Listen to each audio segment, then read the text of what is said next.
Welcome back to another match preview on the channel, and we got our good mate D from back at the nest. D, how are you, bro?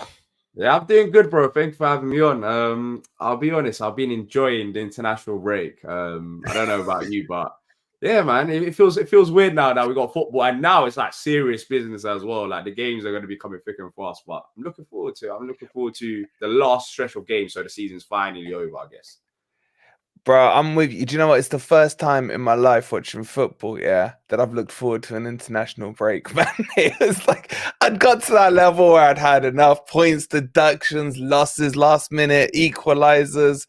You know, you had the same thing against Luton, didn't you? I was Yeah. cursing you lot with that last minute, and we went and did it against them as well, man, which you were probably pleased about. But Yeah. guys, make No, look with that against Luton. I mean, we actually played some solid football. We just missed a lot of chances, and and we've been conceding late goals like all season long. I don't know what it is. We just seem like we play for like 90 or 80, 85 minutes, and then afterwards just concede a goal.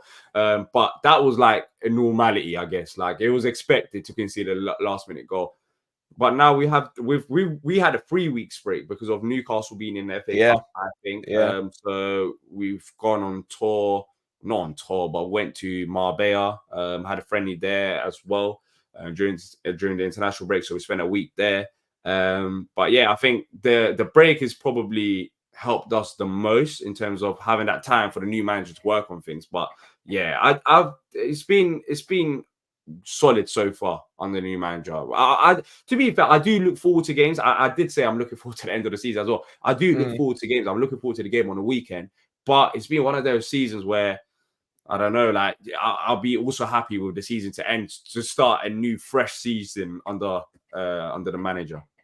Yeah, but bro, aren't you in this rut as Palace fans, man? I always take the piss out of all my other Palace mates. Like, what's the point in being a Palace fan, man? You're gonna finish lower mid-table, win nothing, year in, year out, yeah. Have a little period in January, February where you flirt with relegation, get rid of your manager, bring a new one in, and then it's just rinse and repeat, man. What's the point in it? Bro, we've said the same this season. That's why there was like protests. It's like, what's the point? Like, what's the point of Sport Palace? But I don't know. I genuinely don't know why we do. I guess it's the club that we supported all our lives. But for us, it's just confusing. It's been confusing this season. I think that's the best word to describe it. Getting Hodgson back for 1 year, Mm, and then it just didn't work out under Hodgson, which a lot of people said, "I told you so." You know, because we've seen Hodgson for like 4 years, so yeah. we know what to expect. And then now we've got a new approach, though. Well, under a new manager, and the new manager's been saying the right things. He's a manager that has won before. I think probably since we got promoted, he's our most successful manager on paper to have at the club. And yeah, we've had injuries as well. That this year it's been so pointless. To be fair, this year some of us thought that it could be the year that we actually go down under Hodgson if we don't get rid of him. And then it Bloody took hell, huh? it took a while to get rid of Roy Hodgson. I think that was due to the Steve Parish wanting to keep him to the end of the season, and the fans were like, enough is enough, and he just had to make a decision. But yeah, it's been another year like that. It's been another year of what's the point? We just flirted a bit with relegation, and it wasn't that great. And now season's pretty much done unless we go on a crazy run, but I doubt it. So yeah, it's another typical Palace season, another one. But we're used to it. We're used to it. So it's not like we haven't been here before. Bro, I want to talk about the manager, but before I get into Glasner, I want to talk about the manager that was linked heavily with you. Yeah, that Okay. I was taking a piss out of you lot about was Cooper. Yeah, Cooper was proper, strongly linked. Even like as soon as he went from Forest, the links were coming through left, right, and centre. That basically Parish was just looking for a way to get rid of Hodgson, and then there was this talk about Cooper didn't want it until the summer. Were you guys as Palace fans wanting Cooper? At that stage, was it anyone but Roy Hodgson, or did you Yeah, want I think Cooper? that's what it is because it reached that stage where I was like, you know what? First of all, I didn't want Steve Cooper. Mm, I don't think he's a bad manager. I think he would have worked with what we wanted in terms of youth, especially what he's done in his previous yeah, job before Forest. with what we want to do with youth development, etc. But when it comes to like actual manager that can take us forward, I just didn't really have the faith in it. That wasn't really exciting. Then again, it reached a point under Hodgson where I was like, bring back Alan Pardew, bring back Sam Allardyce, bring back anyone but Roy Hodgson, because it was genuinely it was just miserable. Like, I didn't want to go to games, and I had this before under Roy Hodgson as well. It was the season before he got sacked, but that was during COVID. But even a few seasons before the COVID seasons, like it gets sometimes it just gets too repetitive. Yeah, I know what to expect, I know what to see. And as a fan, without sounding too spoiled, it's just like, what is the point? A lot of people saying, what is the point of this? Because we know what to expect.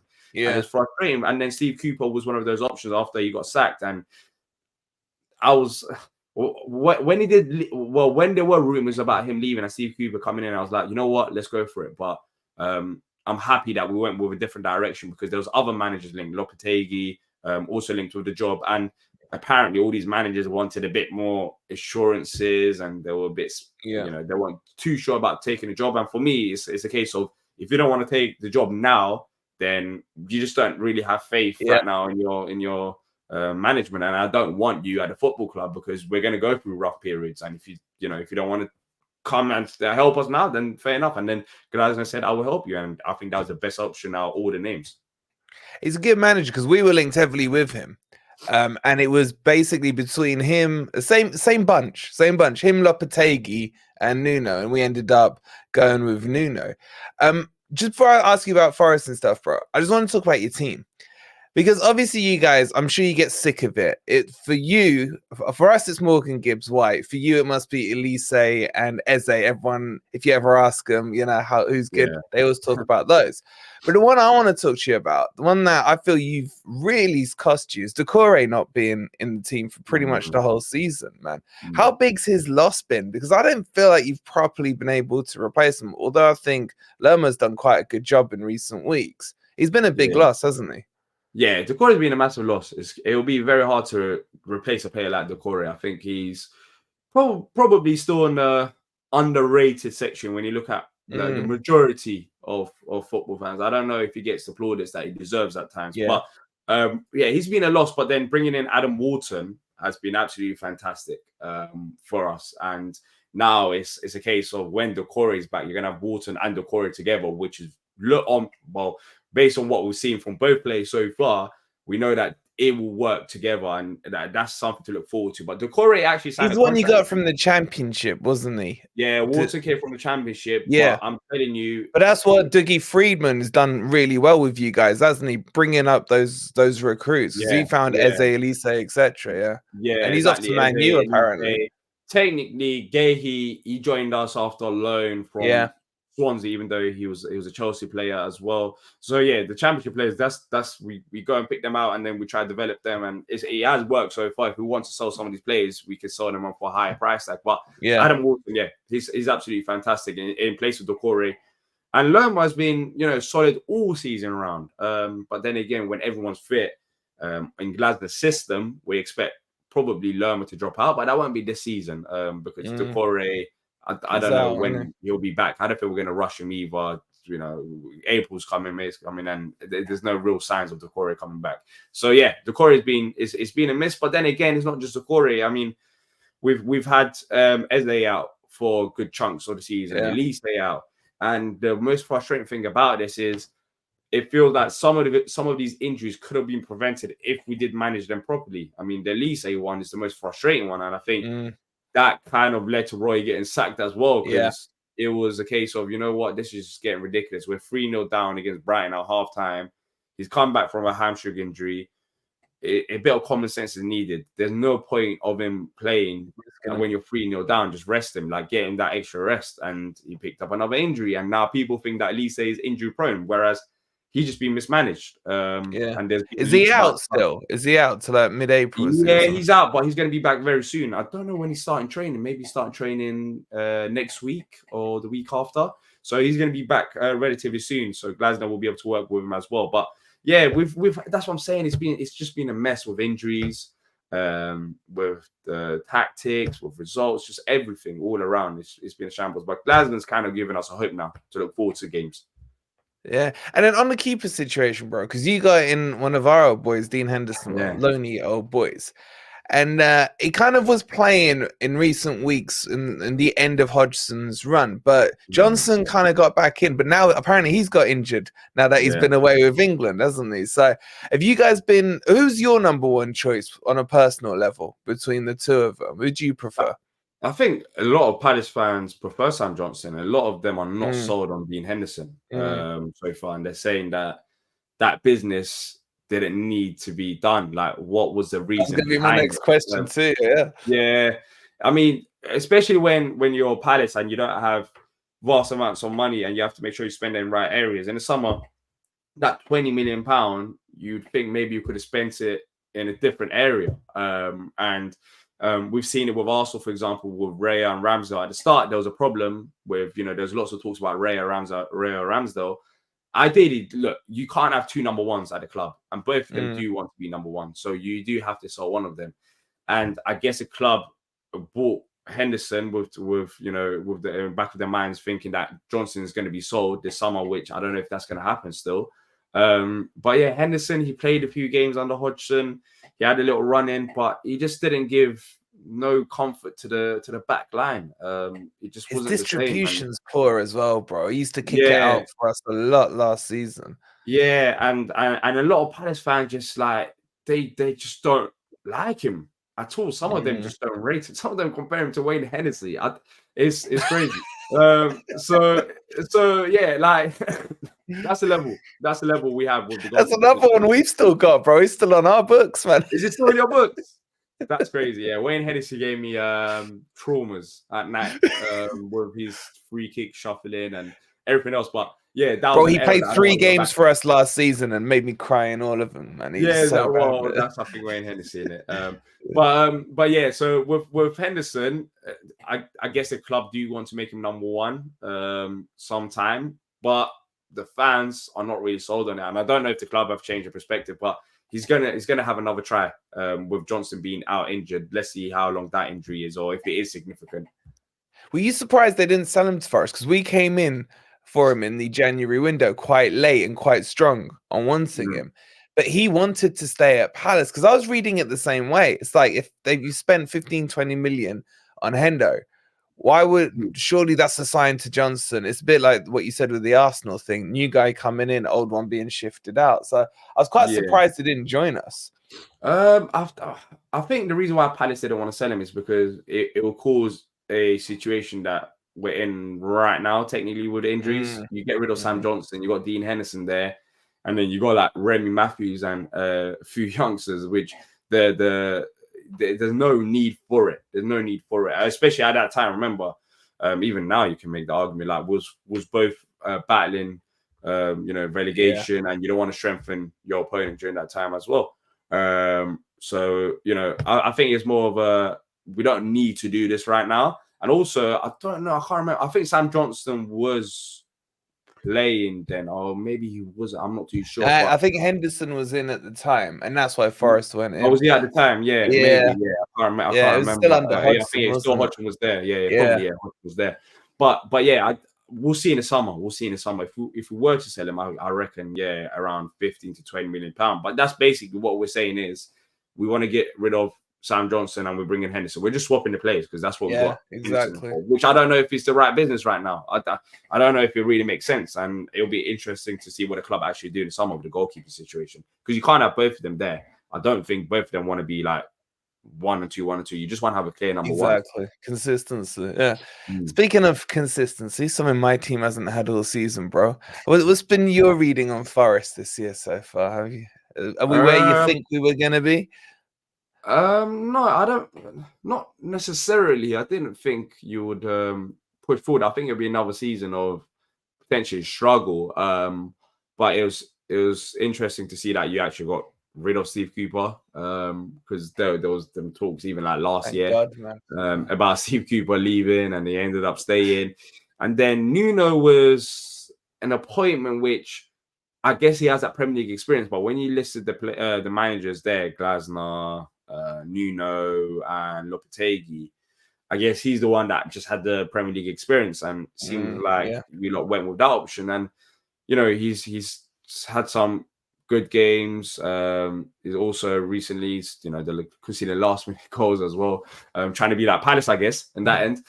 But yeah, you've had some blunders as well. But for me, Nuno, I think it's like if I was a Forest fan, anyways, it depends on how you lot think. But I think that's a short to mid-term long appointment. I just don't know what you expect from Nuno. I don't know if you just brought him just to stay up. I don't know if you want to actually try to push on with him. Of course, he was at Wolves.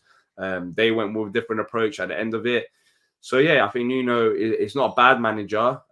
He definitely can keep you up, but it's about looking further ahead. I don't know if he'll be your manager, let's say in 2 to 3 years' time, because I don't know if you want to build a project with him, even though, he did build a project with Wolves, but then afterwards, for them to try and reach another level, they said, you know what, we have to go a different direction. So I think he's got his limitations, just like a lot of these managers do. Yeah, bro, if he's there in 2 to 3 years' time, so he's basically breaking records for the amount of managers we get through. Exactly. He'd probably be like joint second, or he'd be like second or third long-term. Just be buying coffee, man.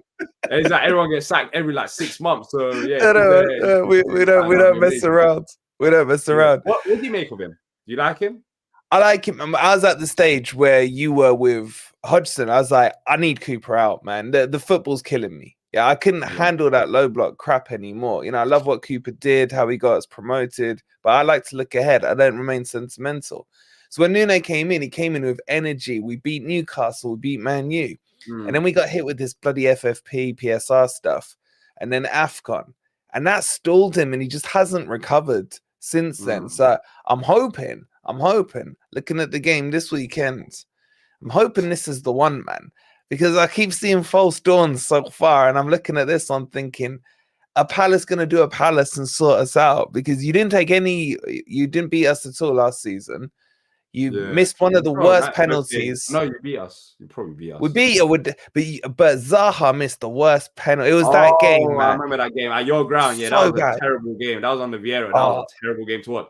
That we didn't even have a shot on target, and we had a penalty. That was it. That was it. Yeah, 0 shots on target, included a penalty. It was just terrible. Bro, I can't even remember who scored for us. The game was that bad. The standout moment for me was that Zaha missed it.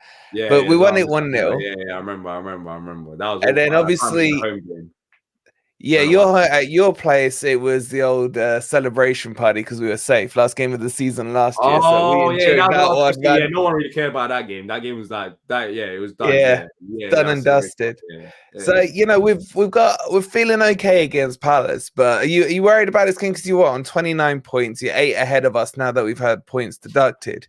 Do you feel you're safe? Do you feel you're coming in here needing a result, or one more win does it? You thinking 32 maybe is the safe line?